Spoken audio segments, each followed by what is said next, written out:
ask questions. This is simply not the same as making a convention. The person who makes a convention is advised for the convention. Without I'm right back to the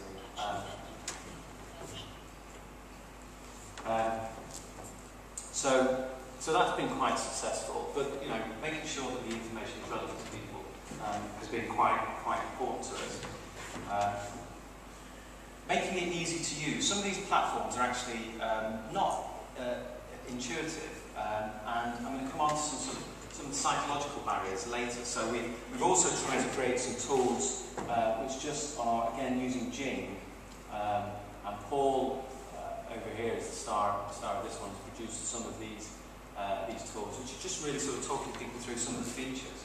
And again, deploying those on the platform as little.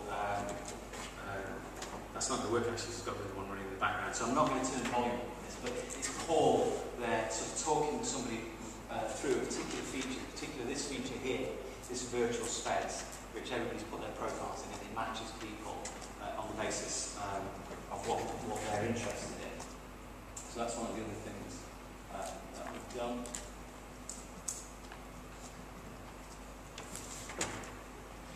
But one of the key things that I think is important is that some of these tools won't take unless you really sort of have a business model behind them. There's a whole series of barriers that we've kind of learned the hard way that stop people picking these up. Some of them aren't immediately obvious.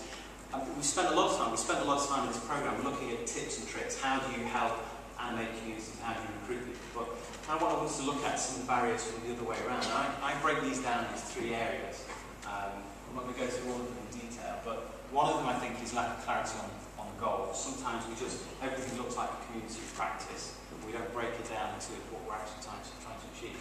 Some of the classic red herrings, the sort of things that people fear about the use of social media, so people who are less afraid of it, and the fact that it is just hard work. It's a long haul.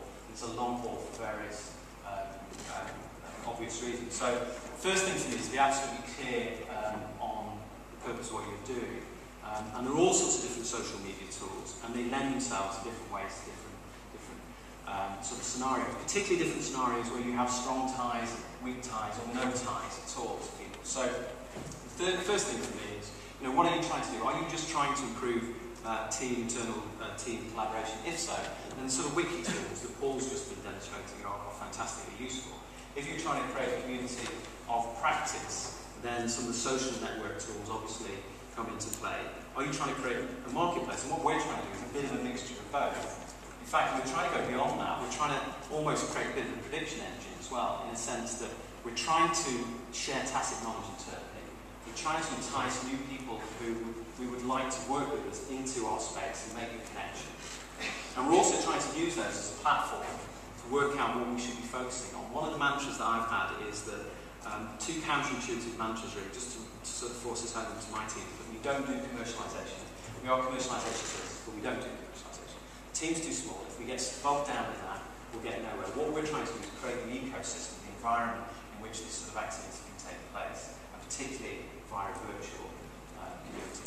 And pushing it a little bit further, we don't make decisions, which again sounds a bit odd. But one of the things I think that slows down tech transfer is you've got too few people trying to take too many ideas to marketing. You've got to work out what the best ideas are. I'm a big fan of the notion of the wisdom of the crowds, and so we're trying to use some of this virtual community to feed in our opportunities and see what generates interest. So instead of trying to pretend that I know what the next big thing in terms of technology is, or some committee inside the university knows what the next big thing is in terms of tech transfer, we feed it into our community. Are you trying to span domains? This sort of social capital notion that somebody knows something, it's something that's very obvious in somebody else's domain, but if you appropriated, took that idea and used it in your domain, then you would look like a bit of a genius, even though it's well known in the domain. And there are certain tools that are very good for that, where people have weak ties. And it's also possible to use these prediction engines where you have no ties. You don't even need to engage with people or bring them in, you just use sort of polling technologies. Or are you simply just trying to find another channel to broadcast and spam your message out to the world, which is all too often, I think, what people social media gets used for, things like Twitter. So that, for me, is the key thing, is trying to work out which of those is what are you trying to do, and the tools will flow from that, and the strategies will flow from that. So these are some of the different. I try to organise these in terms of collaborative tools. So if you regard that bullseye as the closer team, your team in the middle, these are the sorts of tools that you might want to use. I can take Wave off there now because that's been killed, but Basecamp, Google Docs. If you're trying to create a community in practice, then it's the sort of tools that Manchester and Leeds and Paul are employing, maybe the Sues and so on and so forth. If it's going beyond the community of practice and it's organising a profession like a Global Innovation Network is, then again, that's a different set of tools, and LinkedIn might be. One of the things that sort of drives me mad, I suppose, is that in that notion of participate in many different communities, often I see people say, well, I've got this, I'm on LinkedIn, so I don't need to participate in any other community or use any other tool. I think that's sometimes missing the point. And then there are domain-specific tools. So that's, without elaborating on, that's the kind of key thing. And there's sort of very specific tech transfer tools. Work out, whether you're trying to organise a very small core of people, or whether you're getting further out into those weaker ties, and that will determine the sorts of approach, the sorts of tools that you might want to use. I'm going to move past the red herrings because I doubt that anybody believes any of these. But if anybody does, stick your hands up and kind of deal with that. This to me is the real issue. I don't know if people know this quote, but if you devise a better technology, people beat a path to your door.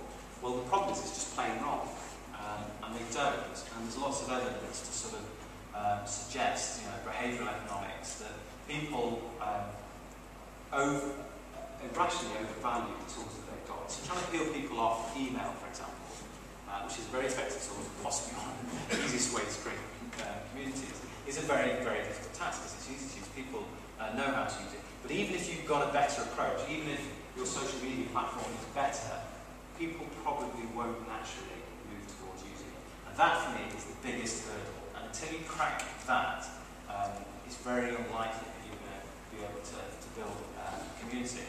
The same guy that quote comes from made this point, that the average email user will underweigh the benefits of collaborative media by a factor of 3.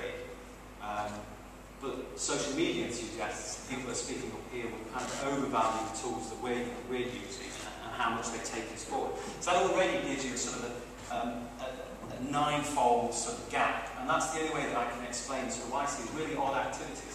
So when we launched the Leeds Innovation Network, for example, somebody had already got a knowledge transfer blog at the university and was a very prolific producer of really good quality information.